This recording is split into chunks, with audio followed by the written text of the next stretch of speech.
Everybody talks about a Job season, suffering while doing everything right, enduring while staying faithful, but no one talks about a Samson season. Some of the pain we're dealing with right now didn't come from what we didn't know. It came from what we did know and chose to stay in anyway. We saw the red flags. We felt God nudge us. We lost our peace early, but we stayed. And that's a different kind of weight because we can't say, God, why is this happening? Deep down, we already know. When you look at the story, Samson in the book of Judges, this wasn't a man who lacked discernment. He was chosen, anointed, set apart. And yet, when it came to Delilah, he stayed in a place that was slowly draining him. She asked him the same question over and over.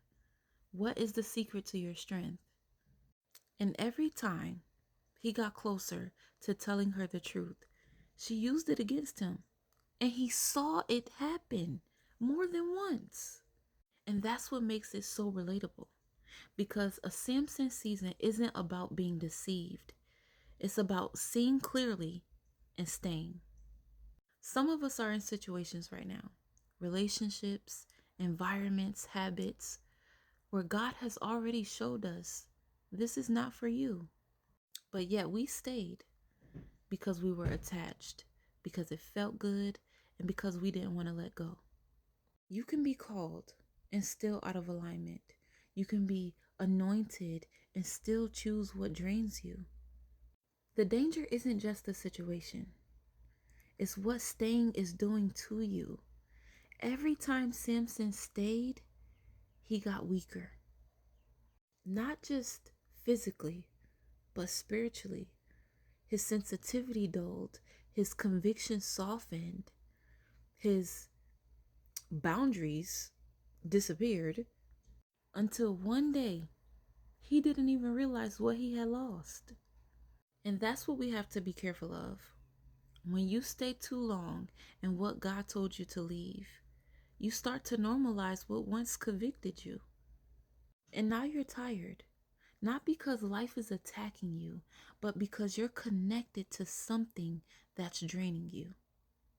And at some point, it stops being about what they did and becomes what you allowed. Because God showed you and you still stayed.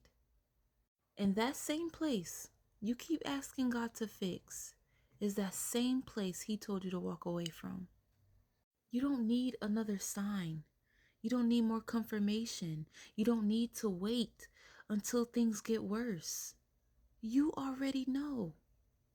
And the moment you stop pretending you don't is the moment everything changes, because your breakthrough isn't in the changing. It's in you choosing to walk away, choosing alignment, choosing obedience over attachment. Because what God has for you will never require you to ignore Him to keep it. And some of you already feel it. This is your moment.